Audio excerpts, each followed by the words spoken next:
করো, অমুকের জন্য করো, সেই ব্যক্তি শুধু তার জন্যই করতে পারবে, আর কেউ কথা বলতে পারবে না। সেই কঠিন হাসরের ময়দান, যেদিন শুধুমাত্র আল্লাহ পাক কথা বলবেন, আর যারে বলতে বলবেন সেই কেবলমাত্র বলতে পারবে। সুপারিশ, এটি আল্লাহ পাক কিয়ামতে পারমিশন দিলে বলা যাবে। হযরত ইব্রাহিম আলাইহিস সালাম কিয়ামতের দিন তার নিজের পিতা সম্পর্কে সুপারিশ করবেন। রব্বুল আলামিন, আমার আব্বার জন্য সুপারিশ করতেছি, মেহেরবানি করে জাহান্নাম থেকে তারে আপনি রক্ষা করুন। আল্লাহ রব্বুল আলামিন বলবেন, ইব্রাহিম, তোমার সুপারিশ মঞ্জুর হবে না। প্রিয় ভাই সব, একটু মাথা খাটান, চিন্তা করেন। উলুল আযম পয়গম্বর, জাতির পিতা। কে জাতির পিতা? চিল্লায় বলুন, কলিজা সাফ করে ফেলুন। মুসলমানদের জাতির পিতা হাফিজ হাবিব কেউ হতে পারে না।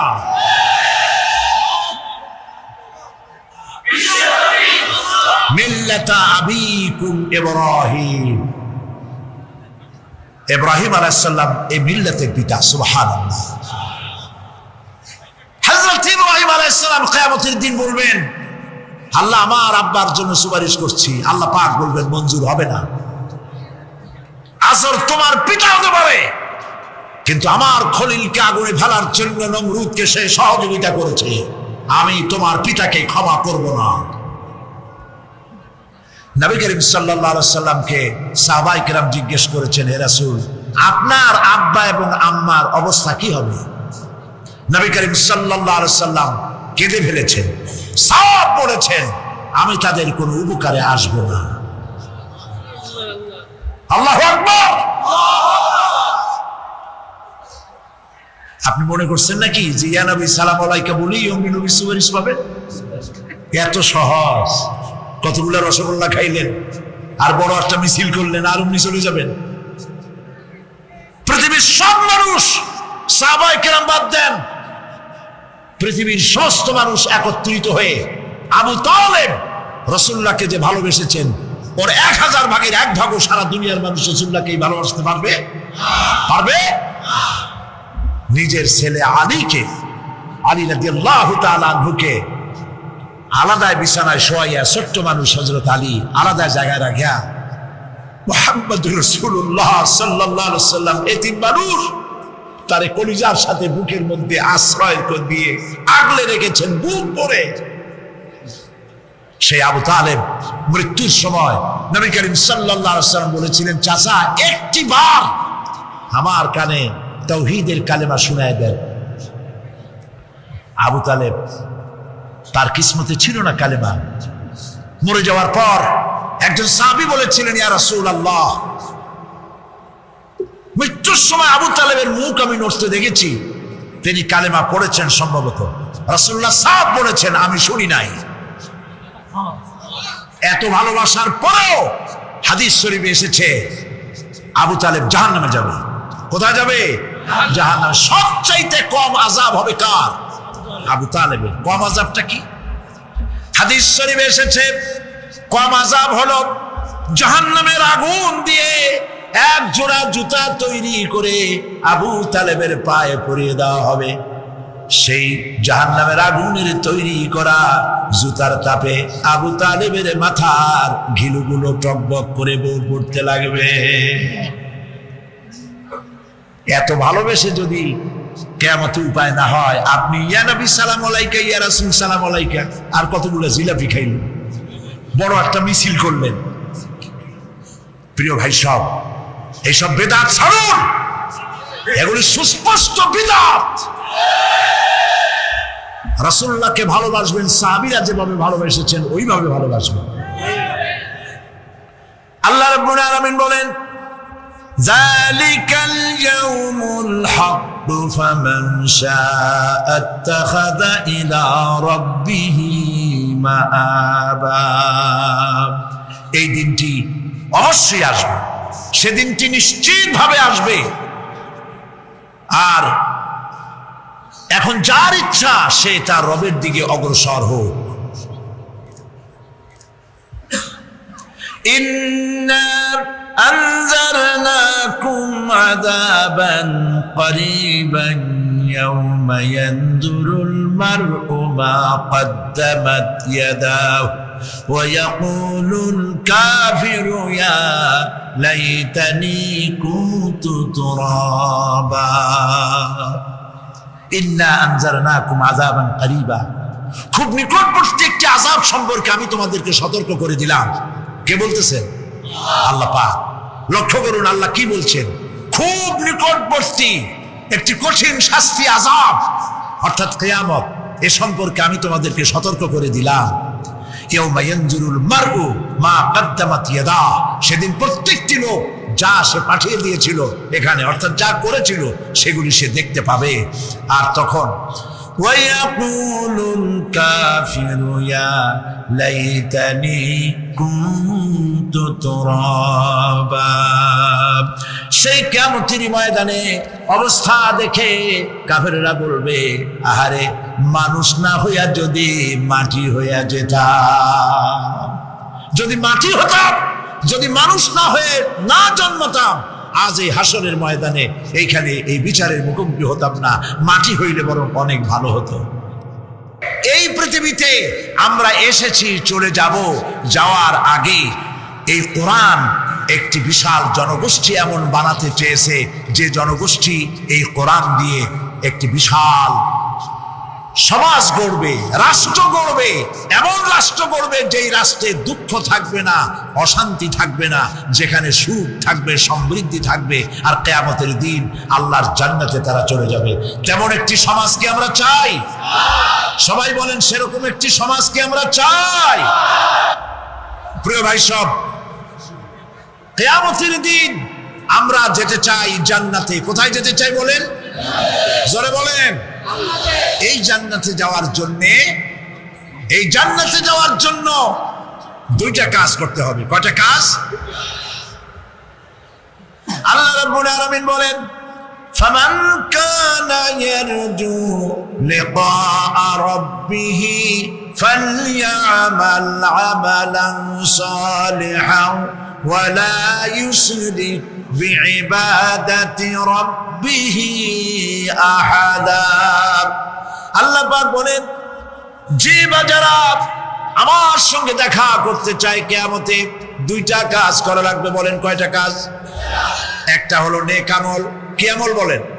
নেক আমল। নেক আমল কারে বলে? নেক আমল করতে হলে আবার দুইটা শর্ত লাগে। এক নম্বরে কাজটা করতে হবে আল্লাহরে খুশি করার জন্য। কারে খুশি করার জন্য? একটা মাদ্রাসা বানাইছি যাতে লোকেরা বলে যে বড় একটা মাদ্রাসা বানাইছে, এই জন্য মাদ্রাসা বানাবেন, মসজিদ বানাবেন, হসপিটাল বানাবেন, যা কিছু করেন নিয়ত হবে আল্লাহকে খুশি করা। নিয়ত হবে কারে খুশি করা? আল্লাহ পাককে খুশি করা। এই হলো নেক আমলের প্রথম শর্ত, কাজ হবে আল্লাহকে খুশি করার জন্য। দুই নম্বরে কাজটি হতে হবে সুন্নতে নববী সাল্লাল্লাহু আলাইহি ওয়াসাল্লামের উপরে। মনে থাকবে, দাড়ি রাখবো। কেন রাখবো? রাসূলের সুন্নাত। রাখবো কারে খুশি করার জন্য? আল্লাহকে খুশি করার জন্য। রাখবো কার মতো? রবীন্দ্রনাথের মতো, কার্ল মার্কসের মতো, কবির মতো নয়। রাখতে হবে কার মতো? নবীর মতো। বুঝে নেন, কাজটা হতে হবে আল্লাহকে খুশি করার জন্য। দুই নম্বরে কাজটা হতে হবে সুন্নতে নববী সাল্লাল্লাহু আলাইহি ওয়াসাল্লামের উপরে হতে হবে। তাহলে এই হলো এক নম্বর। জান্নাতে যাওয়ার জন্য, আল্লাহর সাথে দেখা করার জন্য এক নম্বরের কাজ হলো নেক আমল। বলেন এক নম্বরের কাজ কি? দুই নম্বরের কাজ ওয়ালা ইউশরিক বিইবাদাতি রাব্বিহি আহাদা। আল্লাহ রাব্বুল আলামিনের ইবাদতের সাথে কাউকে শরীক স্থাপন করা যাবে না।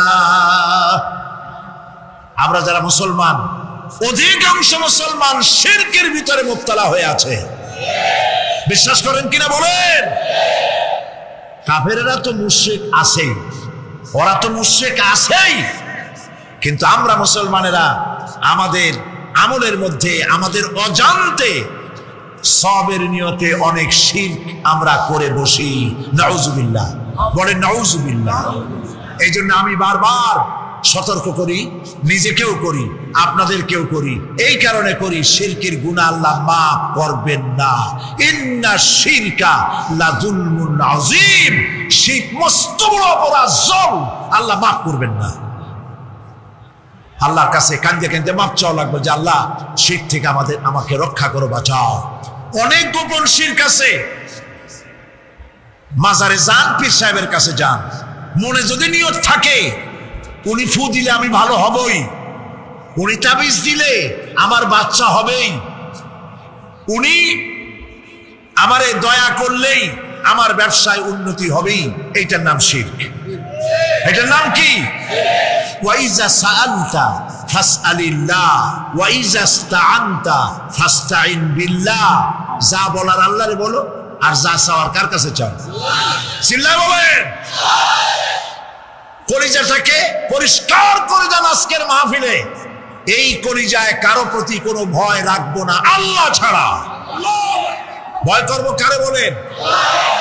মহব্বত আল্লাহ ছাড়া, এত বেশি মহব্বত আর কাউকে করব না।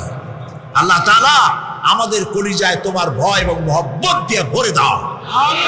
রাসূলের মহব্বত দিয়ে আমাদের দিলকে ভরে দাও। বিশ্বাস করুন ভাই সাহেব, কোরআন শরীফ আমার সামনে, বিশ্বাস করুন, দেশি পীর বিদেশি পীর, খাজা বাবা দেশি এবং বিদেশি, কেউ আপনার ভাগ্য বদলাই দিতে পারবে না। এ পিছনে দৌড়ায় দৌড়ায় কোনো লাভ নয়। এতক্ষণ মসজিদের ভেতরে বসে আল্লাহর কাছে কাঁদেন। ওয়াকালা রাব্বুকুম উদউনি আস্তাজিব লাকুম। তোমার রব বলেছে আমারে ডাকো, আমি ডাকের সাড়া দিয়ে দেব। সুবহানাল্লাহ। আর আল্লাহ বলেছেন আমার ইবাদতের সাথে কাউকে শরীক করবে না। খবরদার। আলাইসাল্লাহু বিকাফিন আবদা। আল্লাহ প্রশ্ন করছেন, আলাইসাল্লাহু বিকাফিন আবদা, আমি কি আমার বান্দার জন্য যথেষ্ট নই? চিল্লায় বলুন অবশ্যই যথেষ্ট। আবার বলেন অবশ্যই যথেষ্ট। আর ওই জাহান্নামীদেরকে, যারা জাহান্নামে যাবে কিয়ামতের দিন, ফাল্লাযীনা কাফারু কুত্তিআত লাহুম সিয়াবুম মিন নার, আগুন দিয়ে কেটে তাই দিয়ে পোশাক তৈরি করে দেওয়া হবে, আগুনের পোশাক পরিয়ে দেওয়া হবে। আগুনের পোশাক গায়ে পরিয়ে দেওয়ার পরে কুল্লামা নাদিজাত জুলুদুহুম বাদদালনাহুম জুলুদান গায়রাহা, একবার চামড়া পুড়ে যাবে, জাহান্নামের আগুনে চামড়া পুড়ে গলে যাবে, আবার আল্লাহ রাব্বুল আলামিন নতুন করে চামড়া পরিয়ে দিবেন যাতে করে শাস্তির তীব্রতা অনুভব করতে পারে। জোরে কোন নাউজুবিল্লাহ। আমার ভাইরা, জাহান্নামীরা ক্ষুধার যন্ত্রণায়, তৃষ্ণার যন্ত্রণায় আকাশের দিকে তাকায় থাকবে, উপরের দিকে তাকায় থাকবে, বলবে আরে যদি একটু বৃষ্টি হতো, মেঘ হতো। হঠাৎ করে দেখবে যে উপরে কালো মেঘ হয়ে গেছে, মনে করবে যে এবার বুঝি বৃষ্টি হবে, পানি পান করব। মেঘ তারা দেখতে পেল, মেঘের ভিতর থেকে অল্পক্ষণের ভিতরে গরম পানি পড়বে, এমন গরম পুঁজ, এমন গরম রক্ত পড়বে যেগুলি পান করলে পরে সঙ্গে সঙ্গে পেটের নাড়ি ভুঁড়ি আর কলিজা পিছনের দরজা দিয়ে সব বেরিয়ে যাবে। নাউজুবিল্লাহি মিন যালিক। আয় আল্লাহ, এই কঠিন অবস্থা থেকে তুমি আমাদেরকে হেফাজত করো। জোরে বলেন আমিন। সবাই বলেন আমিন। আমার ভাইয়েরা, তামসার ব্যাপার নয়। ও যুবক ভাইয়েরা, শিক্ষিত ভাইয়েরা, তামসা করার ব্যাপার না। দুনিয়ায় খেল তামাশা ফুর্তি করার জায়গা না। जगह जी लगाने के लिए ये दुनिया नहीं है, ये इबरत की जा है तमाशा नहीं है। দুনিয়া উপদেশ গ্রহণ করার জায়গা, খেল তামাশা করার জায়গা না। এই পৃথিবীতে আল্লাহ রাব্বুল আলামিন বলেন, নাফরমানি করলে পরে জাহান্নামে যাবেই, জাহান্নামে যেতে হবে। ওই জাহান্নামীদেরকে কি খেতে দেওয়া হবে? আল্লাহ পাক বলছেন, শোনো, খেতে দেব কি? তুসকা মিন আইনিন আনিয়া, ফুটন্ত গরম পানি তাদেরকে পান করতে দেওয়া হবে। লাইসা লাহুম তুআমুন ইল্লা মিন দারি, কাঁটা যুক্ত ঘাস তাদেরকে খেতে দেওয়া হবে। লা ইউসমিনু ওয়া লা ইউগনি মিন জু। এই খাবারে তাদের শরীর পরিপুষ্ট হবে না, আর ক্ষুধাও নিবৃত্ত হবে না। আমার বন্ধুগণ, এমন কঠিন জাহান্নামের অবস্থা থেকে মাপ পাওয়ার জন্য ইমানের জোশ আসতে হবে, ইমানদার হতে হবে, আর নাফরমানিকে ছেড়ে দিতে হবে। জাহান্নামে যখন মানুষদেরকে নিয়ে যাওয়া হবে, জাহান্নামীদেরকে, ইযা উলকু ফিহা সামিউ লাহা শাহীকাও ওয়া হিয়া তাফুর। যখনই খোদাত্রহীদেরকে জাহান্নামের দিকে নিয়ে যাওয়া হবে, আজ তো খুব মাতবাড়ি, কত ভক্ত আছে, তারপরে কত শক্তি, কত কিছু, কিন্তু আল্লাহর দরবারে যখন হাজির হবে, কোনো শক্তি তখন কাজে লাগবে না, কোনো শক্তি কাজে লাগবে না। জাহান্নামে যখন তাদেরকে নিয়ে যাওয়া হবে, জাহান্নাম তখন গোসায় ফেটে পড়তে থাকবে, জাহান্নামের ভিতর থেকে গর্জন আসতে থাকবে, তাকাদু তামাইয়াজু মিনাল গায়জ। জাহান্নাম যেন গোসায় ফেটে পড়তে চাইবে।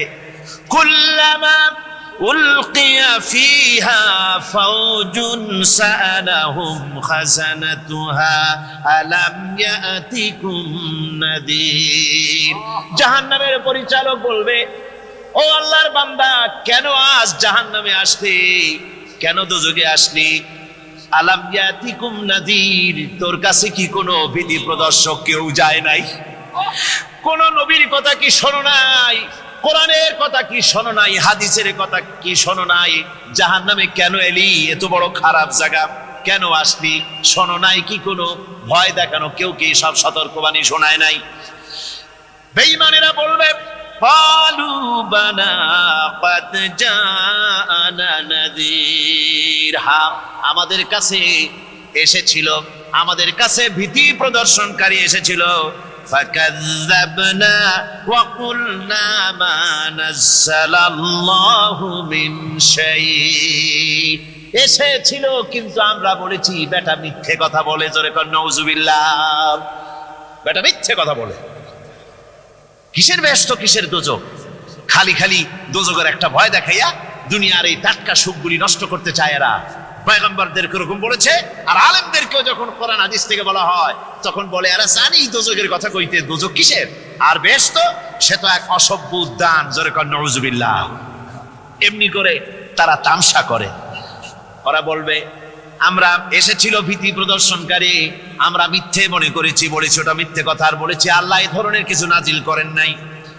জাহান্নামীরা বলবে, ওয়াকালু লাউ কুন্না নাসমাউ আও নাকিলু মা কুন্না ফি আসহাবিস সাঈর। আরে লাউ কুন্না নাসমাউ, তার মানে হলো যদি আমরা শুনতাম, অর্থাৎ মানতাম, যদি নবীর কথা মানতাম, কোরআনের কথা যদি মানতাম, আর যদি ভালো করে বুঝতাম, মা কুন্না ফি আসহাবিস সাঈর, তাহলে আজকে এই জাহান্নামের কঠিন শাস্তি আমাদের লাভ পেতে হতো না, জাহান্নাম থেকে বেঁচে যেতে পারতাম। কি সর্বনাশ করলাম, বুঝি নাই, যা কিছু শুনেছি মানুষের কথা মতো শয়তানের ওয়াসওয়াসায় পড়ে তো ভুলই করলাম। সেদিন যতই আফসোস করা হোক না কেন, এই আফসোস কোনো কাজে লাগবে না। কুল আযালিকা খায়রুন আম জান্নাতুল খুলদিল্লাতী উইদাল মুত্তাকুন কানাত লাহুম জাযাআন ওয়া মাসীরা। আল্লাহ বলছেন, এই সব কথা বলার পরে, জাহান্নামের সব শাস্তির কথা শুনাইয়া আল্লাহ বলছেন, বলেন, কুল আযালিকা খায়রুন, এই পরিণতি কি ভালো যে জাহান্নামের পরিণতির কথা বলা হলো? তোমরা যে সমস্ত অবাধ্যতা করতেছো, ঈমান আনতেছো না, নবীকে গালাগালি করছো, ইসলাম মানতেছো না, নাফরমানি করছো, এর পরিণতি যা হবে, আযালিকা খায়রুন, এই পরিণতি কি ভালো? আম জান্নাতুল খুলদিল্লাতী উইদাল মুত্তাকুন, অথবা সেই চিরন্তন জান্নাত যার ওয়াদা করেছেন আল্লাহ পাক মুত্তাকিনদের জন্য। কানাত লাহুম জাযাআন ওয়া মাসীরা, যে জান্নাত হবে তাদের কর্মের প্রতিফল, আর এটাই হবে তাদের মহাযাত্রার শেষ মঞ্জিল। সেই জান্নাত, যে জান্নাত আল্লাহ রেখেছেন মুমিনদের জন্য। কাদের জন্য জান্নাত? মুমিনদের জন্য।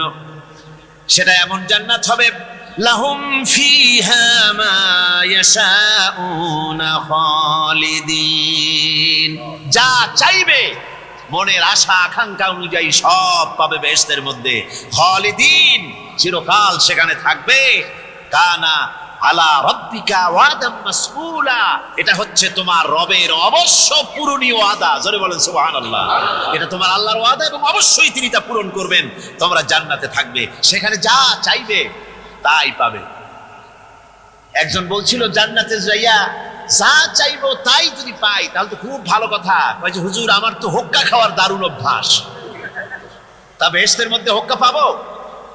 বুজুর্গ ব্যক্তি বলছেন আল্লাহর বান্দা, বেহেশতে যাইয়া যদি তুমি হোক্কা খাইতে চাও তো আল্লাহ তোমার হোক্কা দিবেন, কিন্তু আল্লাহর কসম করে বলতে পারি বেহেশতে যাইয়া এমন পচা জিনিস খাওয়ার তোমার ইচ্ছে জাগবে না।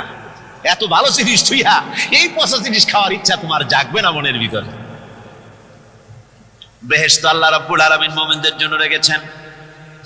আমার ভাইরা, সে বেহেশতের বর্ণনা কোরআনে কারীমের মধ্যে আল্লাহ দিয়েছেন। একদিকে জাহান্নাম, কোরআনের বর্ণনা কত সুন্দর।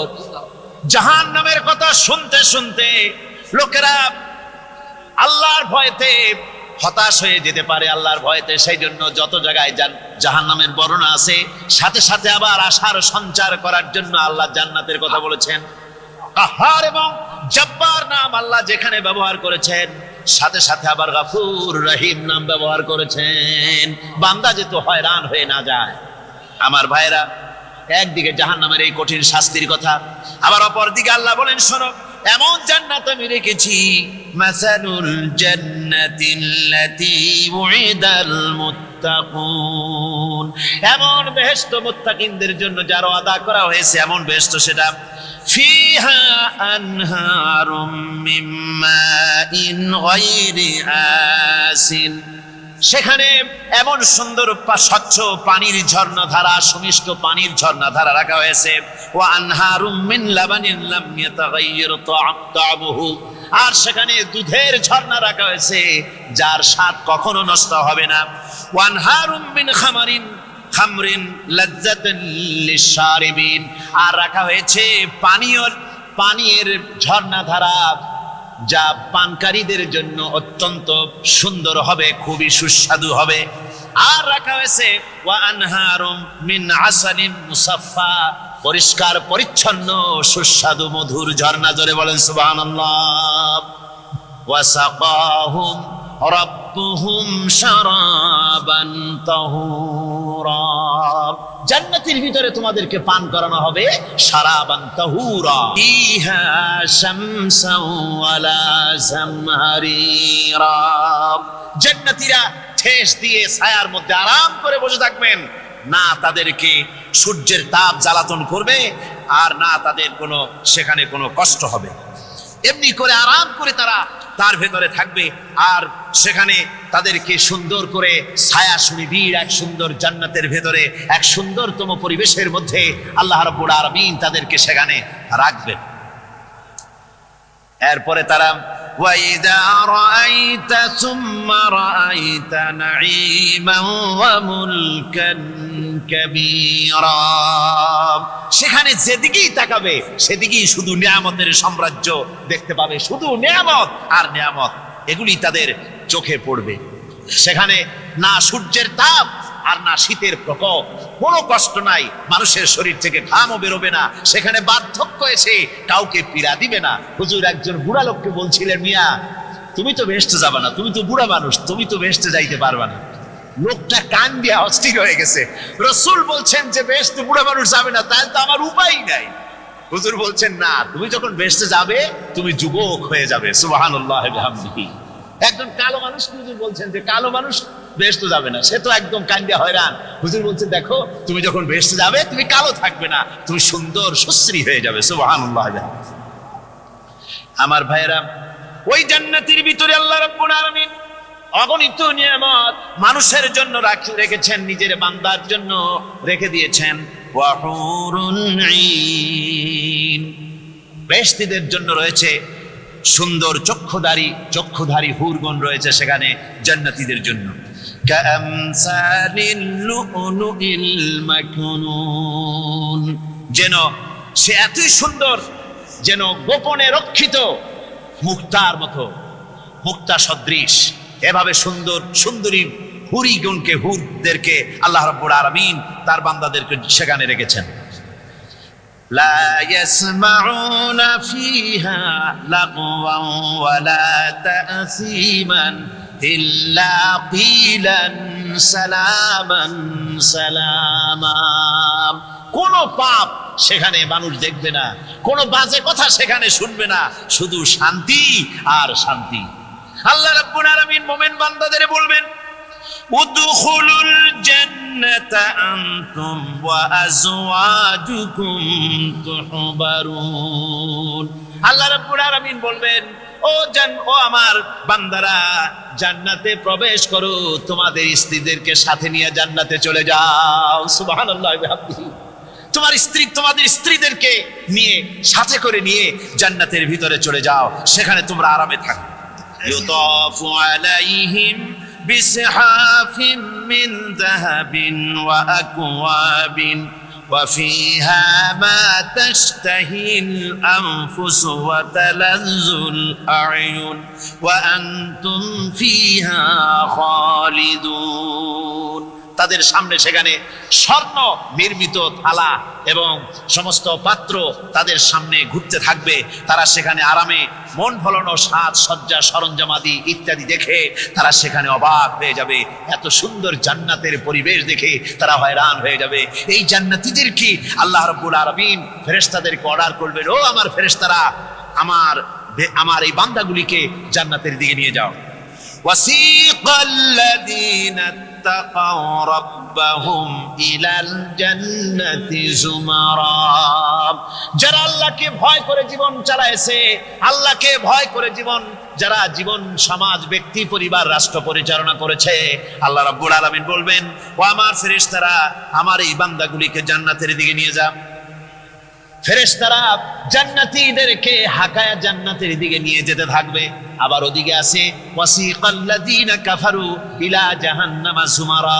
জাহান্নামীদেরকে হাকায় নিয়ে যাওয়া হবে কোন দিকে? কোন দিকে? জাহান্নামের দিকে।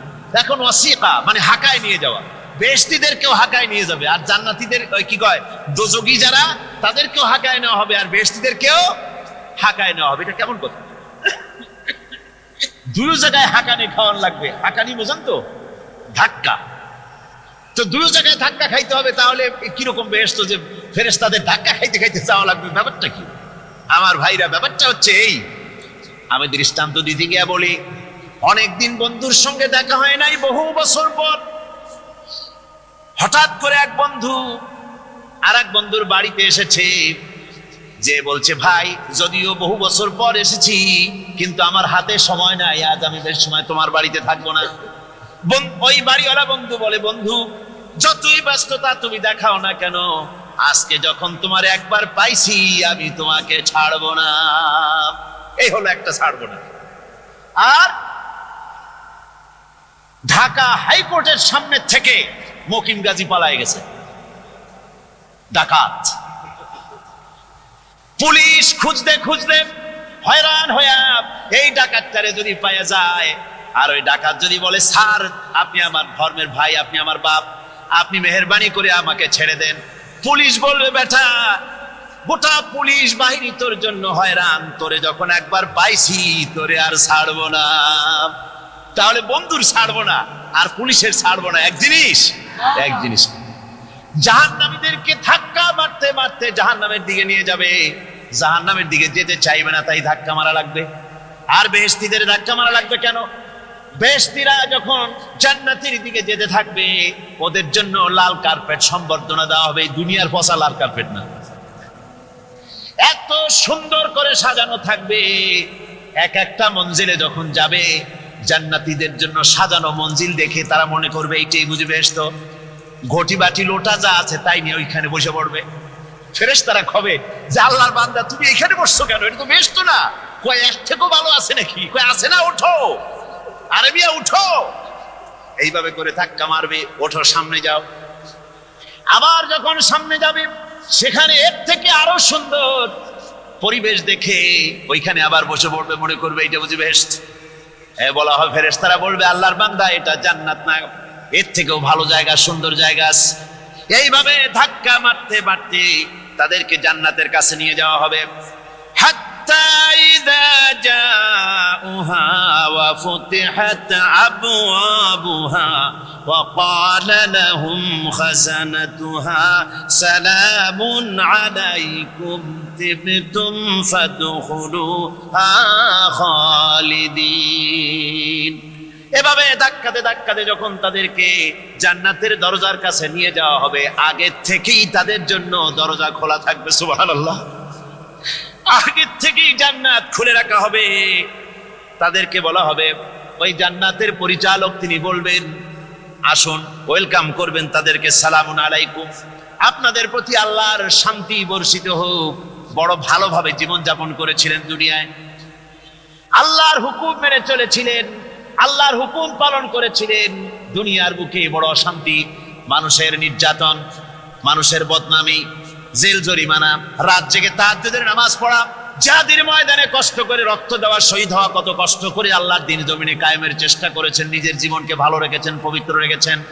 আজকে আপনার জন্য এই জান্নাত, ফাদখুলুহা খালিদিন, জান্নাতে প্রবেশ করুন এবং চিরকাল এই জান্নাতের ভিতরে থাকুন। আল্লাহ নবীর সাহাবী প্রশ্ন করেছেন, নবীজি, বান্দা কখন আল্লাহর নিকটবর্তী হয়ে যায়? নবীজি বলেছেন, বান্দা যখন সিজদা দেয় তখন আল্লাহর বান্দার মাঝে কোনো হিজাব থাকে না, আল্লাহ পাকের নিকটবর্তী হয়ে যায় বান্দা যখন সিজদায় পড়ে যায়। সুতরাং নামাজ হচ্ছে নিকটবর্তী হওয়া, সালাত এটা হচ্ছে নিকটবর্তী হওয়া।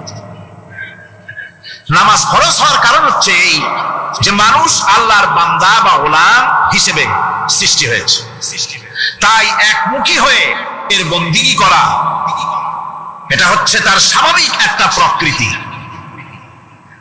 আল্লাহ রাব্বুল আলামিন এই প্রকৃতি দাবি মিটাবার জন্যই নামাজের ব্যবস্থা করেছেন। মানুষের ফিতরত, মানুষের নেচার, মানুষের ফিতরত হচ্ছে এই যে কারো না কারো কাছে মাথা নত করা, হাত জোড় করা, মাথা নত করা, সার্বভৌমত্বের মালিক কাউকে মনে করা। হাত জোড় করতে হলে, মাথা নত করতে হলে, সার্বভৌমত্বের মালিক হিসেবে কাউকে গ্রহণ করতে হলে আল্লাহর বিকল্প কেউ আছে নাকি? ইসলামের মূল দাওয়াতটা হলো ফিতরত অনুযায়ী দাওয়াত দেওয়া হয়েছে, মানুষ যেন মাথা নত করে, গোলামি করে। এজন্য আল্লাহ রাব্বুল আলামিন বলেছেন যে আমি মানুষ এবং জিনকে সৃষ্টি করেছি, তার কারণটাই হলো মা খালাকাতুল জিন্না ওয়াল ইনসা ইল্লা লিয়াবুদুন। মানুষ আর জিন জাতিকে সৃষ্টি করা হয়েছে ইবাদতের জন্য, গোলামির জন্য। ইবাদত আর গোলামি এটাই করতে হবে, গোলামি করতে হবে, দাসত্ব করতে হবে। আর এই দাসত্ব, আল্লাহর আনুগত্যই গোলামির দাওয়াত দিয়েছেন দুনিয়ার সব নবীরা। কোন নবী বলেন নাই যে আমার গোলামি করো, কেউ বলেছেন? বলেন জোরে, কেউ বলেছেন? আল্লাহ পাক বলেন, ওয়ালাকাদ বা'আসনা ফি কুল্লি উম্মাতির রাসূলা আন ইবুদুল্লাহা ওয়াজতানিবুত তাগুত। প্রত্যেক জাতির জন্য আমি রাসূল প্রেরণ করেছি, তারা মানুষকে দাওয়াত দিয়েছেন এই কথা বলে যে এক আল্লাহর গোলামি করো, তিনি ছাড়া কোনো ইলাহ নাই, আইন দাতা নাই, বিধান দাতা নাই, তার গোলামি, তার সামনে মাথা নত করেছে। নামাজ হচ্ছে তাওহীদের অবশ্যম্ভাবী এক বহির্প্রকাশ। তাওহীদের জন্য তাওহীদবাদী মানুষ যারা, তাদেরকে নামাজ আদায় করতেই হবে। আকীদা বিশ্বাসের দিক থেকে তাওহীদ যদি হয় পুরা দ্বীনের মূল উৎস, তাহলে আমলের দিক থেকে নামাজ হচ্ছে পুরা দ্বীনের মূল ভিত্তি। নামাজ হচ্ছে আমলের মূল ভিত্তি, এর বাস্তবায়ন ছাড়া দ্বীন পূর্ণ হয় না। নামাজ মুমিনের কেবলমাত্র একটি উত্তম আমলই নয়, বরং নামাজ হচ্ছে ঈমানের মূল ভিত্তি। যার কাছে নামাজ নাই তার কাছে কিছুই নাই। রাসূল কারীম সাল্লাল্লাহু আলাইহি ওয়াসাল্লাম বলেছেন যে নামাজ যে ব্যক্তি পড়ে না, আল্লাহ পাকের সাথে তার কোনো সম্পর্ক বাকি থাকে না। সুতরাং এই নামাজটা হচ্ছে যে একমাত্র একাগ্র চিত্তে আদবের সাথে আল্লাহর সামনে রুজু হয়ে যাওয়া। কোরআনে কারীম বলছি, মুনিবিনা ইলাই, বিশ্ববিদ্যালয়ের ভাইস চ্যান্সেলরের ইমামতিতে সে জায়গার মুসলমান ছাত্র ছাত্রী, শিক্ষক শিক্ষয়িত্রী এক জামাতে নামাজ আদায় করবে। এই যদি হয় চিত্র দেশের, অপরাধ থাকবে? থানায় ওসি সাহেব নিজেই যদি জামাতের ইমামতি করেন, এইভাবে নামাজ আদায় করেন পুলিশদের নিয়ে জামাতে, ঘুষ আর খাবে তারা? এসপি সাহেবের অফিসে, ডিসি সাহেবের অফিসে মন্ত্রীরা যদি ভাবে নামাজ কায়েম করে, তাহলে কি অন্যায় অপরাধ কিছু থাকবে সমাজে? থাকবে। সুতরাং নামাজ বাধ্যতামূলক করে দেওয়া হলো। নামাজ বাধ্যতামূলক, সকলকে নামাজ পড়তে হবে। নামাজ হচ্ছে অপকর্মের প্রতিবন্ধক। নামাজ পড়লে অন্যায় কাজ থেকে বাঁচার পর, অন্যায় থেকে বাঁচায় কিসে? আল্লাহ রাব্বুল আলামিন বলেন, উতলু মা উহিয়া ইলাইকা মিনাল কিতাবি ওয়া আকিমিস সালাত ইন্নাস সালাতা তানহা আনিল ফাহশাই ওয়াল মুনকার। হে নবী, এই কিতাব তেলাওয়াত করো, যা তোমার প্রতি অবতীর্ণ করা হয়েছে, এই কিতাব তেলাওয়াত করো আর নামাজকে প্রতিষ্ঠা করো। নিঃসন্দেহে নামাজ মানুষকে পাপাচার থেকে বাঁচায়া দেয়। অশ্লীলতা, পাপাচার থেকে মানুষকে বাঁচায় কে? জোরে চিল্লা এখন কে? এই নামাজ মানুষকে অন্যায় কাজ থেকে বাঁচায় দেয়। নামাজ যে মানুষকে অন্যায় কাজ থেকে বাঁচায়, কেমনে বাঁচায়? আমরা যে নামাজ পড়ি, এই নামাজে তো আমাদেরকে অন্যায় কাজ থেকে বাঁচাইতে পারে না। নামাজি বহুত মানুষ আছে অন্যায় করে, করে কিনা? করে না? করে না? করে। নামাজি অথচ অন্যায় করে। আর আল্লাহ বলছেন নামাজিকে, নামাজ তাকে অশ্লীলতা থেকে ফিরায়। তাহলে কথা কাটতে ঠিক? আল্লাহটা জোরে বলেন, কাটতে ঠিক?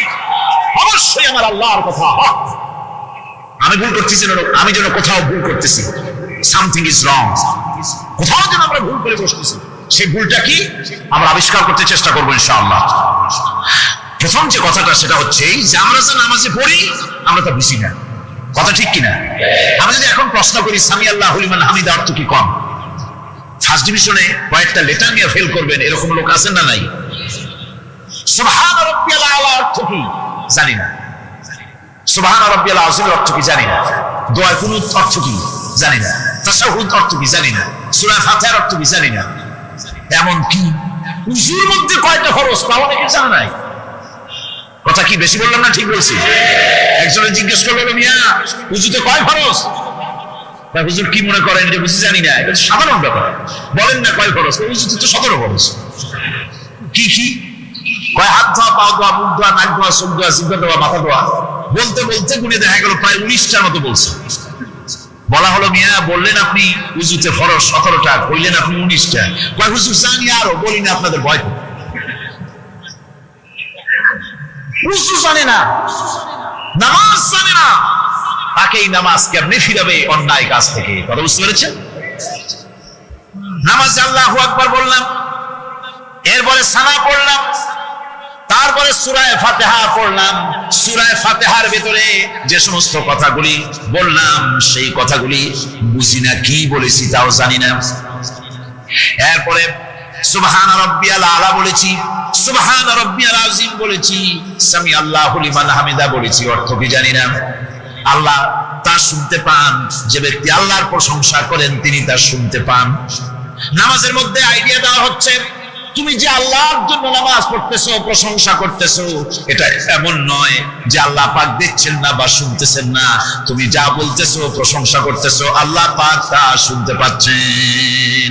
সামি আল্লাহু লিমান হামিদা। সুবহান রাব্বিয়াল আলা, আমি মহান সর্বশ্রেষ্ঠ আল্লাহ রাব্বুল আলামিনের পবিত্রতা ঘোষণা করছি, আমি তার প্রশংসা করছি। সূরা ফাতিহার কি আমরা বলি আপনারা ব্যাখ্যা দেখে বুঝে নিন, সেগুলি আমি এখানে বলে বাকি কথা সব শেষ করতে পারবো না। নামাজে কি পড়েন সেটা যদি জানতেন, অবশ্যই আল্লাহ রাব্বুল আলামিনের কথা কার্যকরী হয়ে যেত। ইন্নাস সালাতা তানহা আনিল ফাহশাই ওয়াল মুনকার। নামাজ মানুষকে পাপের কাজ, অশ্লীলতা থেকে ফিরাতে পারে। আল্লাহ ইন্না বসাইছেন, নিশ্চয়ই, বেশক, অবশ্যই নামাজ পাপ থেকে ফিরাবে। কিন্তু কেমনে ফিরাবে নামাজ তো বুঝি না। নামাজ তো বুঝি না, খালি সেজদা দেয় জনমের মতো। আর সেজদা কি? নামাজে যদি দেখে ইমাম দেরি করতেছে, আত্মাহিয়াত পড়তে দেরি হয়ে যাচ্ছে, পিছন থেকে সিগন্যাল মারে, ঠিক কিনা? বেয়াদব, বেয়াদব। তোমার নামাজ, তোমার আত্মাই তো আগে শেষ হয়েছে, তাতে কি হয়েছে? চুপ করে বসে থাকো। ইমামকে কাশি দিয়ে সতর্ক করার অধিকার তোমার নাই। যদি ইমামকে সতর্ক করার জন্য কাশি দিয়ে থাকো, তোমার নামাজ ফাসেদ হয়ে যাবে। এটা ফাজলামি করার জায়গা না, এটা নামাজ। এর নাম কি? ধীরে সুস্থে নামাজ পড়তে হবে। অনেকে মসজিদটার মনে করে জেলখানা, ঢুকতে যত দেরি, বেরোতে পারলে যেন বাসে যান ছটফট করে। সিনেমার মধ্যে গিয়ে ঘন্টার পর ঘন্টা বসে থাকে, খারাপ লাগে না? মসজিদে কেরাত যদি একটু লম্বা পড়ে, পিছনে বসে খালি কি যে করে মনে মনে বলতে থাকে যে ইমাম এমন কাঁচা ছাড়া ছাড়ি না। আর গান যখন শোনে শুনতেই থাকে, কত মজা, ঘুমাসা। নাউযুবিল্লাহ। সুতরাং নামাজে কি বলেন সেটা আপনাকে বুঝতে হবে। সঠিকভাবে নামাজ পড়ার পরও যদি কোন মানুষের সঠিকভাবে, ভালো করে শোনেন, সঠিকভাবে নামাজ পড়ার পরেও যদি কোনো মানুষ পাপের থেকে না ফিরে, তাহলে বুঝতে হবে এ কথা, পানি আর সাবান দিয়া কাপড় ধুলে কাপড়ের ময়লা যাবে, কিন্তু পানি আর সাবান দিয়া কয়লা জনমের মতো ধুইলেও কয়লার ময়লা যাবে না। কারো বুঝে আসছে? এর থেকে আর উত্তম দৃষ্টান্ত আমার কাছে নাই। নামাজ পড়ার পরেও যদি চরিত্র ভালো না হয়, বুঝতে হবে নামাজ হচ্ছে না, কাঙ্ক্ষিত মানের নামাজ আদায় হচ্ছে না। আল্লাহর নবী বলেছেন, যার নামাজ পাপ কাজ হতে ফিরাতে পারলো না, তার নামাজ নামাজি নয়। আবার শুনুন, রাসূল বলছেন, যার নামাজ তাকে পাপের কাছ থেকে ফিরাতে পারলো না, তার নামাজ নামাজ নয়। ওইটা নামাজ হয় নাই, যার জন্য তার পাপ থেকে তারা ফিরাইতে পারছে না। আর কিয়ামতের দিন বেনামাজিরা সবচেয়ে বেশি অপমানিত হবে। সবচেয়ে বেশি অপমানিত হবে কারা? বেনামাজিরা। কিভাবে? يوم يكشف عن ساق ويدعون إلى السجود فلا يستطيعون। সেদিন কঠিন সময় আল্লাহ রাব্বুল আলামিন লোকদেরকে সিজদা করার জন্য বলবেন, কিন্তু যারা বেনামাজি ছিল দুনিয়ায়, তারা সিজদা দিতে পারবে না। বলেন নাউযুবিল্লাহ। অবস্থাটা কি হবে? খাশিআতান আবসারুহুম তারহাকুহুম যিল্লাহ। তাদের দৃষ্টি নিচু হবে, লাঞ্ছনা এবং অপমান তাদের উপরে চেপে বসবে, সিজদা দিতে পারবে না। আল্লাহ আমাদেরকে ক্ষমা করুন। কিয়ামতের দিন হযরত আদম আলাইহিস সালাম থেকে শুরু করে পৃথিবীর সমস্ত মানুষের সামনে আল্লাহ রাব্বুল আলামিন সিজদা করার জন্য অর্ডার করবেন। যারা নাকি বেনামাজি, ওরা আল্লাহর দরবারে সেদিন সিজদা দিতে পারবে না, লাঞ্ছিত অপমানিত হবে। জোরে বলেন নাউযুবিল্লাহ। নামাজ, মুমিনের নামাজ একরকম, মুনাফিকের নামাজ হলো আরেক রকম। মুনাফিকরাও নামাজ পড়ে, পড়ে কিনা কোন? মুনাফিকেরাও নামাজ পড়ে। মুনাফিকেরা যখন নামাজ পড়তে যায়, আল্লাহ রাব্বুল আলামিন বলতেছেন, ওয়াইদা কামু ইলাস সালাতি কামু কুসালা। মুনাফিকেরা যখন নামাজ পড়তে দাঁড়ায়, নামাজে আসে ঠিক তারা, কিন্তু নামাজের জন্য দাঁড়ায় খুব শৈথিল্য ভাবে, শৈথিল্য ভাবে দাঁড়ায়, কাহিনী সুস্তি, এ জায়গা চুলকায়, পায়জামা ধরে টান দেয়, টুপিটা ঘুরে যায়, এদিক ওদিক তাকায়। মুনাফিকের নামাজ দেখলেই ঠিক পাওয়া যায় যে বেটা মুনাফিক। এইভাবে সে দাঁড়ায়। তার নামাজটা কি জন্য? يراءون الناس ولا يذكرون الله إلا قليلا। তাদের নামাজ হচ্ছে মানুষকে দেখাবার নামাজ। নাউযুবিল্লাহ। এখন দেখবেন এই মৌসুম আসছে, নামাজের মৌসুম আসছে, বেনামাজিদের নামাজের মৌসুম। জনসভা হচ্ছে, নির্বাচন আসতেছে, নামাজে রক্ত হয়ে গেছে, তাড়াতাড়ি আজান হয়ে গেল। টুপি না থাকলে রুমাল একটা মাথায় দিল, উযু আছে কিনা আছে, আল্লাহু আকবার, যা আছে কপালে হয়ে যাক। মানুষকে দেখাবার জন্য এরা নামাজ পড়ে। এরা আল্লাহর শরণার্থে নামাজ খুব কম লোকই করে। এরা হচ্ছে মুনাফিক। দুনিয়া এবং আখিরাতে কল্যাণের জন্য একমাত্র মাধ্যম হচ্ছে নামাজ। দুনিয়া যদি কল্যাণ চাই, আখিরাতেও যদি কল্যাণ চাই, তাহলে এর জন্য কি করতে হবে? কি করতে হবে? আমার কথা নয়, আল্লাহ রাব্বুল আলামিনের কথা শুনুন। রব্বুল আলামিন বলেন قد أفلح المؤمنون الذين هم في صلاتهم خاشعون والذين هم للزكاة فاعلون والذين هم لفروجهم حافظون নিশ্চিতভাবে সেই সব মুমিন কল্যাণ লাভ করবে নিশ্চিতভাবে তারা হচ্ছে ওই সব লোক যারা নিজেদের নামাজ ভীতি মিশ্রিত বিনয় ভাবে ভীতি মিশ্রিত অবস্থায় বিনয়ের সাথে যারা নামাজ আদায় করে, যারা বেহুদা কাজ থেকে বিরত থাকে, যারা যাকাতের পন্থায় কর্মতৎপর হয়, আর যারা নিজের লজ্জাস্থানকে হেফাজত করে। এরপরে আল্লাহ পাক বলেন ওয়াল্লাযীনা হুম লিআমানাতিহিম ওয়া আহদিহিম রাউন ওয়াল্লাযীনা আলা সালাওয়াতিহিম ইউহাফিজুন ওয়াল্লাযীনা আলা সালাতিহিম হাফিজুন। আর যারা তাদের আমানতকে পূর্ণ করে, আমানত এবং তাদের ওয়াদা চুক্তি পূর্ণ করে, এবং যারা নিজেদের নামাজসমূহকে পূর্ণভাবে হক আদায় করে নামাজ পড়ে, নামাজের যারা হেফাজত করে, এরা কারা? এরা হচ্ছে উলাইকা হুমুল ওয়ারিসুন আল্লাযীনা ইয়ারিসুনাল ফিরদাউসা হুম ফিহা খালিদুন। এরা হচ্ছে সেই সব লোক, এরা উত্তরাধিকার হচ্ছে জান্নাতের উত্তরাধিকার, জান্নাতুল ফিরদাউসে আল্লাহ রাব্বুল আলামিন এই গুণ বিশিষ্ট লোকদের জন্য জায়গা করে দিবেন। জয় করুন সুবহানাল্লাহ। নামাজকে পড়তে বলা হয়নি, কোরআন শরীফে বলা হয়েছে নামাজ কায়েম করো। কি বলা হয়েছে কোন তো দেখি? নামাজ কায়েম করো, নামাজ পড়ো। এই কথা কিন্তু কোরআন শরীফে কোনো জায়গায় আছে নাকি? এখন কায়েম করা কারে বলি?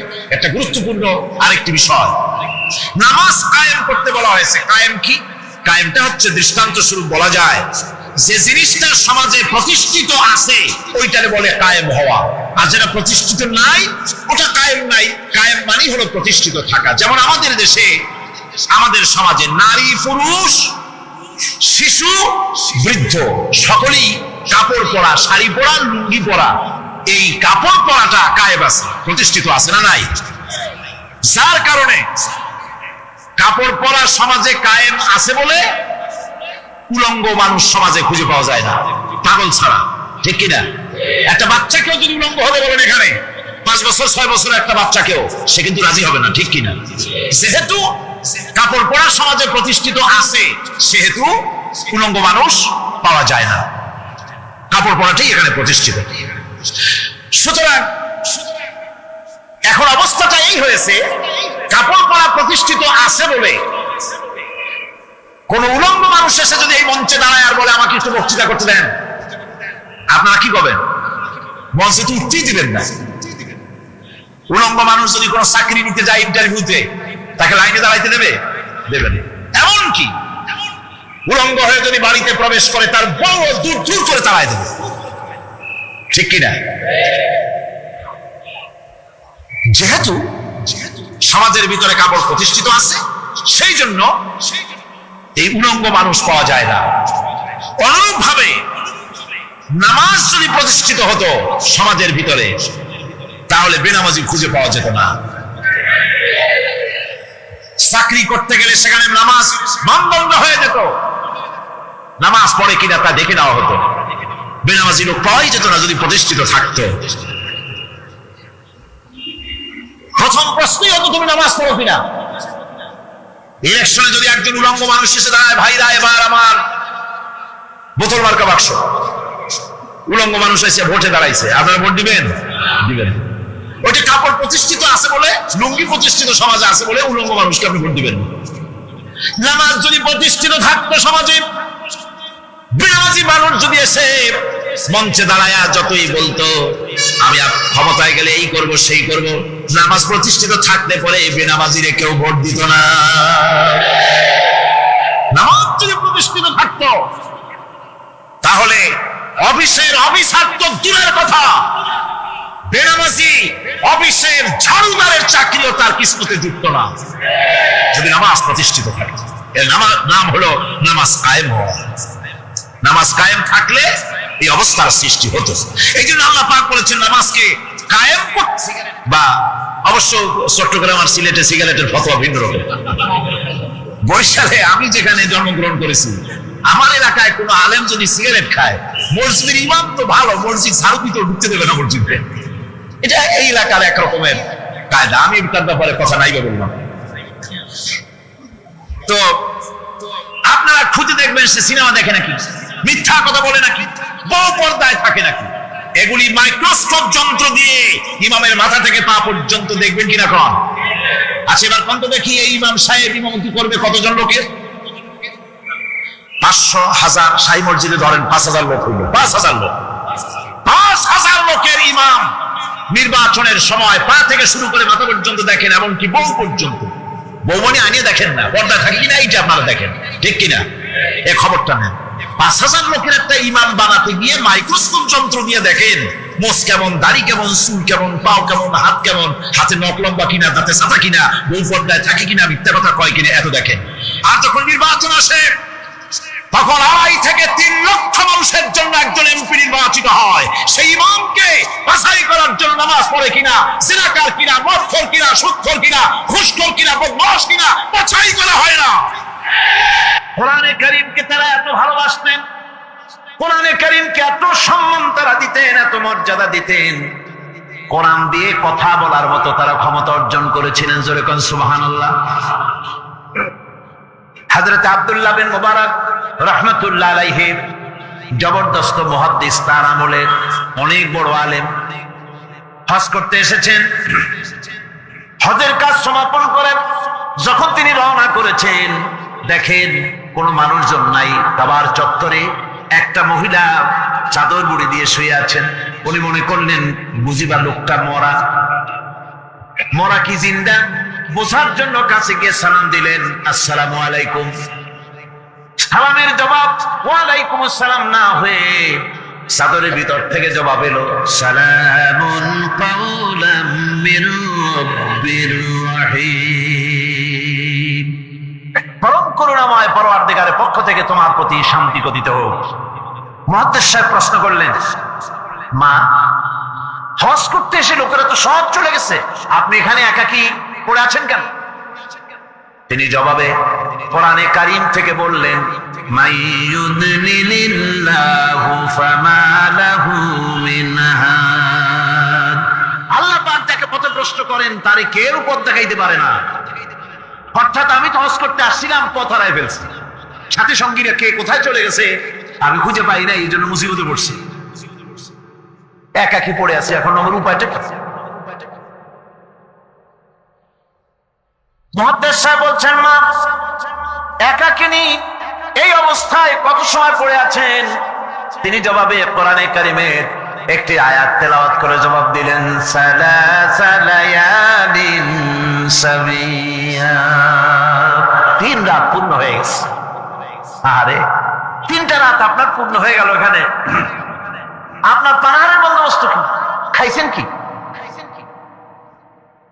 বুড়ি জবাবে কোরআনে কারীমের আয়াত পেশ করে মুহাদ্দিসের জবাব দিয়ে দিলেন, আল্লাযী হুয়া ইউতঈমুনি ওয়া ইয়াসকিন।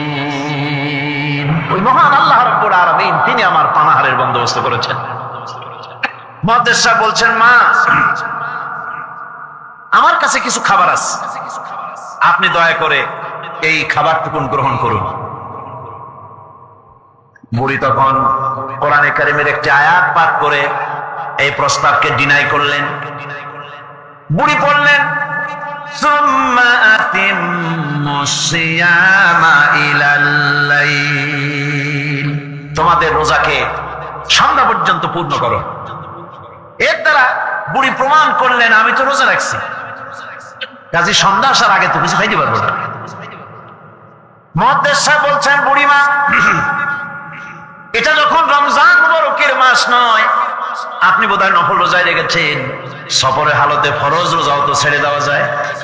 আপনি কি খাইছেন না খাইছেন, আপনি আমার এই খাবারগুলি খান, রোজা ভাঙলে অসুবিধা হবে না?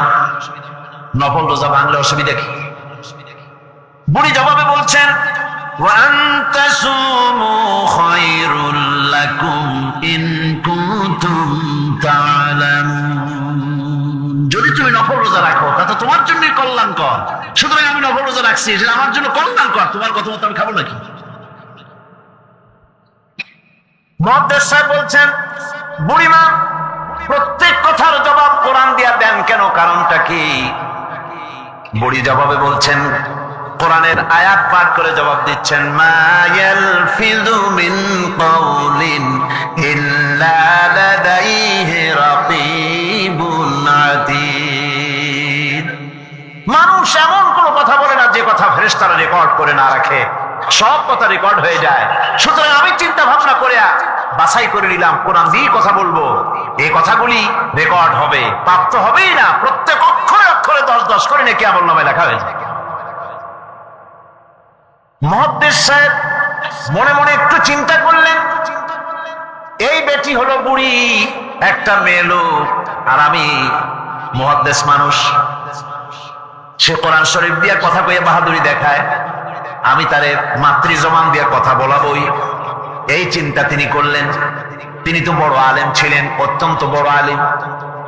তার সম্পর্কে তার সাথীরা কবিতা রচনা করেছিলেন। তিনি যখন তার এলাকা ছেড়ে গিয়েছিলেন, তার সাথীরা বলেছেন, ইজা সারা আব্দুল্লাহ মিম্মার উলাইলাতান,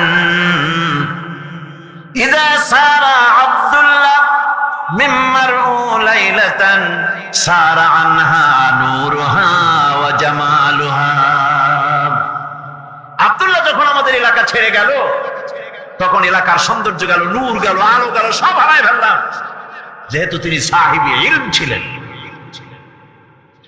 তারা বলল, ইযা যুকিরাল আখিয়ারু ফি বালদাতিন ফাহুম আনজুমুন ওয়া আনতা হিলালুহা। আমরা যখন আমাদের বন্ধুদের মধ্যে আলোচনা করি, তখন আমাদের বন্ধুরা আর যত বড় বড় আলেম আছে, তারা যদি তারকা হয়, তাহলে আব্দুল্লাহ তুমি তো সেই তারকা রাজির মধ্যে চাঁদের মতো। এরকম বড় আলেম ছিলেন হযরত আব্দুল্লাহ বিন মুবারক। তিনি চিন্তা করলেন, এই বুড়ি দেখি তারে দিয়া তার মাতৃজবানে কথা কওয়া যায় নাকি। তিনি জিজ্ঞেস করলেন, আচ্ছা বুড়িমা বাড়ি কই? ওনার চিন্তা, বাড়ি ওই কোরআন শরীফের মধ্যে তো খাগড়াছড়ি ফটিকছড়ি নাই, গ্রামের নাম তো নাই, ধরা যায় নাকি। তিনি যখন বাড়ির প্রশ্ন করলেন, বুড়ি তখন কোরআনে কারীমের আয়াত তেলাওয়াত করে বাড়ির জবাব দিয়ে দিলেন, সুবহানাল্লাযী আসরা বিআবদিহি লাইলাম মিনাল মাসজিদিল হারামি ইলাল মাসজিদিল আকসা।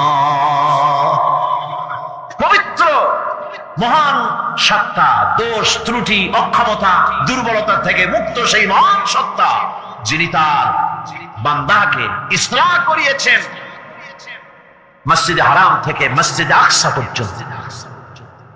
এর দ্বারা তিনি প্রমাণ করতে চাইলেন, মসজিদে হারামে আসছি হজ করতে, আর মসজিদে আকসার কাছে আমার বাড়ি। মুহাদ্দিস সাহেব না পেরে তিনি তখন চিন্তা করলেন, এমন বিদুষী মহিলা একা একে ফেলে যাওয়া কিছুতেই বুদ্ধিমানের কাম না। তিনি বললেন, মা আমার কাছে একটা উট আছে, আপনি যদি রাজি হন উটের পৃষ্ঠে সওয়ার করে আপনার গন্তব্যে পৌঁছায় দেই। বুড়ি তখন কোরআনে কারীমের একটি আয়াত পাঠ করে সম্মতি প্রদান করলেন। তিনি পড়লেন, ওয়া ইন তাফআলু মিন খায়রিন ইয়ালামুহুল্লাহ। যদি তুমি কোনো ভালো কাজ করো, অবশ্যই আল্লাহ তা জানবেন এবং এর জন্য উত্তম ভাবে আল্লাহ পাক তোমাকে পুরস্কৃত করবেন। তার মানে হলো, পথ হারা মানুষকে পথ দেখানো নিশ্চয়ই ভালো কাজ। তুমি একটা ভালো প্রস্তাব করছো।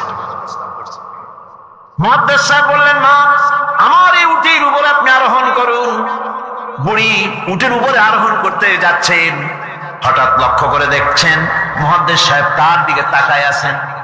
বুড়ি তখন কোরআনে কারীমের একটি আয়াত তেলাওয়াত করলেন, কুল্লিল মুমিনিনা ইয়াগুদ্দু মিন আবসারিহিম।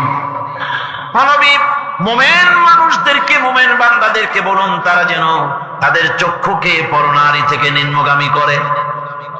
বুড়ি এই আয়াত দ্বারা বলতে চাইলেন, মুহাদ্দিস সাহেব আমি বুড়ি মানুষ, উঠে সাওয়ার হতে গিয়ে না জানি বেসতর্ক হয়ে যেতে পারি, চক্ষুকে নিম্নগামী করেন। সুবহানাল্লাহ।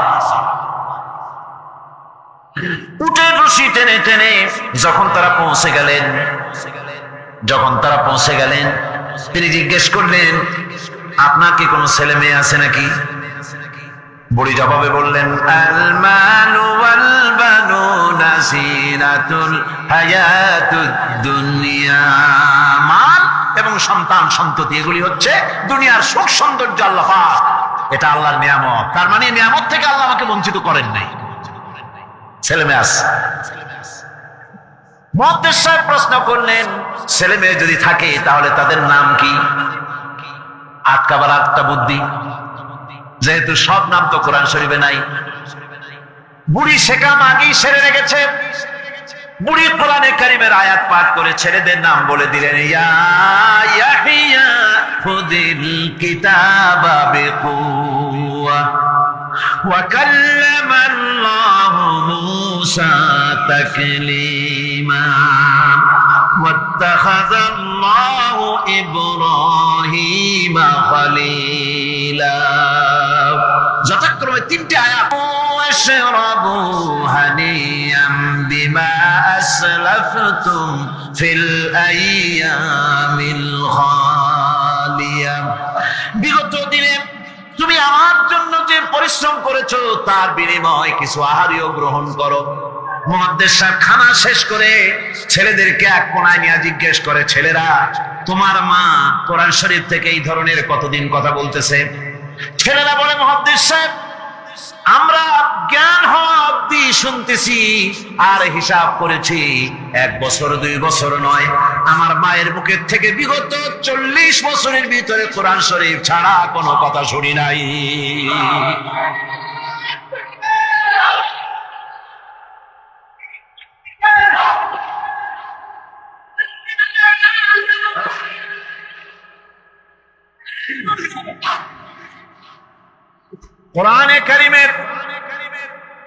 কোরআনে কারিমের প্রতি মানুষের, তৎকালীন যুগের মানুষের এই মহব্বত ছিল, এই ভালোবাসা ছিল, এই আকর্ষণ ছিল। কোরআনের প্রতি আকর্ষণ হারায় জাতির কপাল পড়েছে, গানের প্রতি আকর্ষণ বেড়েছে, কোরআনের প্রতি আকর্ষণ নষ্ট হয়েছে। আজকের উপস্থিত জনতার কাছে আলেম ওলামা সহ শিক্ষিত ব্যক্তিবর্গ, নারী পুরুষ যারা এখানে এসেছেন সকলের কাছে বিনীত ভাবে আরজ করছি, কোরআন পড়ুন, কোরআন পড়ুন। কোরআনের মতো নিয়ামত আর নাই। বেশি করে তেলাওয়াত করুন। ফজরের পরে পাইকারি দরে ঘুমাবেন না। ফজরের নামাজের পর তেলাওয়াত করার অভ্যাস করুন। কোরআন শরীফকে তেলাওয়াত করুন ফজরের নামাজের পর।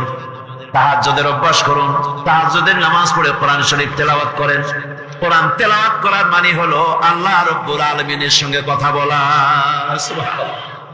কোরআন তেলাওয়াত মানে হলো আল্লাহর সঙ্গে কথা বলা, আর হাদিস পড়ার অর্থ হলো নবীজির সঙ্গে কথা বলা। কত বড় নিয়ামত আল্লাহ আমাদের দিলেন। কপাল পড়া জাতি সেই নিয়ামতকে ভুলে গেছে। কোরআন শরীফ পড়ুন, কোরআন বুঝুন, কোরআন আমল করুন। আল্লাহ রাব্বুল আলামিন ভাগ্য খুলে দেবে, ভাগ্য খুলে দেবেন। দেশে শান্তি আসবে, বরকত আসবে, রহমত আসবে। এই শান্তি, রহমত, বরকত যদি লাভ করতে চায় কোরআনের কোনো বিকল্প নাই। সকলকে দাওয়াত দেই, সব মানুষ আজকে যত লোক এসেছেন সকলকে আল্লাহ পাক কোরআন সহি করে তেলাওয়াত করার তৌফিক আল্লাহ পাক আমাদেরকে দান করুন। কোরআন শরীফ সহি ভাবে বোঝার তৌফিক আমাদের দিন। কোরআন অনুযায়ী জীবন চালাবার তৌফিক আল্লাহ পাক আমাদের দান করুন। কবি বলছেন, সবক পড়ে ফির सदाकत का, अदालत का, शुजाअत का। सबक पढ़ फिर सदाकत का, अदालत का, शुजाअत का, लिया जाएगा काम तुझसे दुनिया की इमामत का। কোরআন থেকে আরেকবার বীরত্ব, সততা, ন্যায়নিষ্ঠা আর ন্যায় বিচারের শিক্ষা গ্রহণ করে দুনিয়ায় যদি তুমি ঝাঁপায় পড়তে পারো তাহলে এই পৃথিবীর নেতৃত্ব আবার তোমার হাতে আল্লাহ রাব্বুল আলামিন ফিরাইয়া দিবেন। হারানো মর্যাদা আবার ফিরে আসবে। এই পৃথিবীতে তো আমরা ছিলাম। وكذلك جعلناكم أمة وسطا لتكونوا شهداء على الناس। পৃথিবীর মধ্যে আমি তোমাদেরকে মধ্যমপন্থী উম্মত হিসেবে সৃষ্টি করেছি, তোমরা হবে দুনিয়ার সাক্ষী। তোমরা কি দুনিয়ার সাক্ষী? কন্যা কাজ জোরে সরে। রোজার মাস এখনো দেরি আছে, আমার মনে হয় যে আপনারা রোজা রাখাই শুরু করছেন। ইফতারও করেন নাই, সেহেরু কপালে জোটে নেই। কথা কইবেন পুরুষের মতো ঠাস ঠাস করে। আমরা ছিলাম, আমরা হব পৃথিবীর জন্য সাক্ষী। আমরা কি হব? সাক্ষী কারে কয়? সাক্ষী বলা হয় পৃথিবীতে। আমাদের দেশে মাটি কাটলে মাটির মধ্যে মাটি কাটিয়া মাটি খনন করে একটা উঁচা এরকম ঢিবি মতো বানায় রাখে। চতুর্দিকের মাটি কাটে, মাঝখানে একটা উঁচু মতো বানায় রাখে। এটারে কি কয়? বাংলাদেশের সব জায়গায় এটা কয় সাক্ষী। ওটা কিসের সাক্ষী? হ্যাঁ, মাটি কাটার সাক্ষী। কতখানি কাটা হইলো, গভীর কত, চওড়া কত, এটা ওটা প্রমাণ করে। কন্ট্রাক্টর আসিয়া ফিতা ধরে মাপে দেখবে, আর মাটি কদ্দুর কাটা হইছে, এটা হইছে তার সাক্ষী। আল্লাহ রাব্বুল আলামিন বলছেন, আমি তোমাদের দুনিয়া মানুষের জন্য সাক্ষী বানাইলাম। মুসলমানেরা তোমরা সাক্ষী, তার মানে তোমার মাথায় ফিতা ধরে আমেরিকা, ব্রিটেন, জার্মান, জাপান, দুনিয়ার সুপার পাওয়ার তোমরা যাদের বলো, দুনিয়ার সব শক্তিগুলি তোমার মাথায় ফিতা ধরে মেপে তোমার সাথে প্রতিযোগিতা করবে। অর্থনীতিতে, রাজনীতিতে, সমাজনীতিতে, ভদ্রতায়, শিষ্টাচারে, মানবতায়, সব দিক থেকে তোমার সমান হওয়ার জন্য দুনিয়া তোমার সাথে প্রতিযোগিতা করবে। তুমি হবে বিশ্বের মানদণ্ড, বিশ্ববাসীর অনুকরণীয় একটি জাতি। ইমামে আকওয়াম, খাইরে উমাম তোমাদের বানানো হয়েছে। এই কোরআনের বরকতে এই নিয়ামত তোমাদের দিয়েছিলাম। আজ আমার মাথায় ফিতা ধরে কেউ মাপতে আসে না।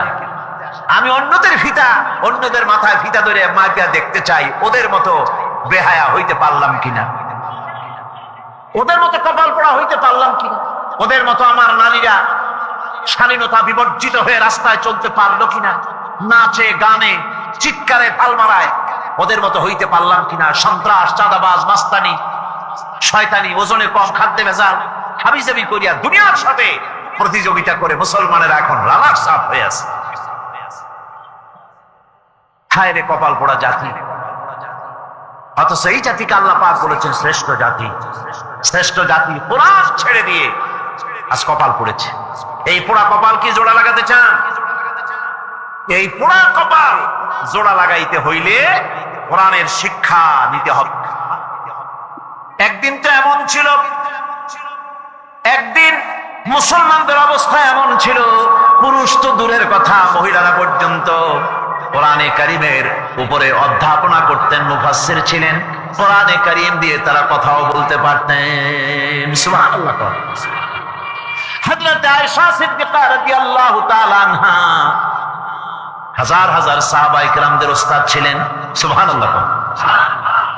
পুরুষ তো দূরের কথা, মহিলাদেরও এমন অবস্থা ছিল। সূরা আন-নামলের মধ্যে দেখুন, হযরত সুলাইমান আলাইহিস সালাম যখন হুদহুদের মাধ্যমে চিঠি পাঠাইছিলেন কার কাছে? রানী বিলকিসের কাছে। রানী বিলকিস তখন তার মন্ত্রী পরিষদকে বলেছিল যে কোন স্বৈরাচার যখন কোন দেশ দখল করে তখন তারা দুই দফা কাজ করে। প্রথম দফা হলো সম্মানিত লোকদেরকে বেইজ্জত করে, আর হার্স এবং নাসল, ফসল এবং মানুষকে হত্যা করে, ফসল নষ্ট করে, মানুষ হত্যা করে। এই দুই দফা কাজ করে স্বৈরাচারীরা। স্বৈরাচারীরা কয়টা কাজ করে? চিরকাল, আবহমান কাল ধরে যারা স্বৈরাচার, ধর্ম নিরপেক্ষ রাজনীতি যারা করে, যখনই ক্ষমতায় যায় আলেম ওলামাদেরকে বেইজ্জত করে, মাদ্রাসা বন্ধ করে দেয়, ফসলের হানি করে, মানুষকে কষ্ট দেয়, নির্যাতন করে। আর আল্লাহ বলছেন মুমিনরা যদি ক্ষমতায় যায় কয় দফা কাম করে? 4 দফা। আকামুস সালাত, নামাজ প্রতিষ্ঠা করে, ক্ষমতায় গিয়েই নামাজ প্রতিষ্ঠা করে। সুবহানাল্লাহ। পৃথিবীতে যখন আসছিলাম তখন কানে কি শুনেছি মনে আছে? মনে নাই, তবে আপনারা জানেন। আজানের প্রথম শব্দ কি? ইকামতের প্রথম শব্দ কি? নামাজের প্রথম শব্দ কি? জীবনের শেষ নামাজ সালাতুল জানাজা, প্রথম শব্দ কি? শেষ শব্দ কি?